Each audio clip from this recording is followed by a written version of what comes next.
क्या है ये? तो तुम्हें मैं ही बता देती कि धरतीवासी क्यों बुलाते हैं तुम्हें मामू। मामू नहीं, वो मुझे मामा जी बुलाते हैं। चंदा मामा जी। जी?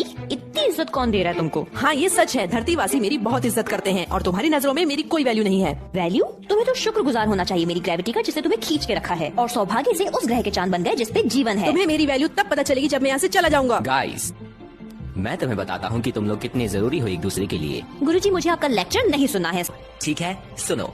धरती की ग्रेविटी चांद को खींचती है ना? हाँ और चांद भी अपने गुरुत्वाकर्षण से धरती को खींचता है। हाँ। क्या? दोस्तों, चांद भले ही छोटा है पर उसका गुरुत्वाकर्षण बल भी धरती को प्रभावित करता है। पर मैं बड़ी हूँ।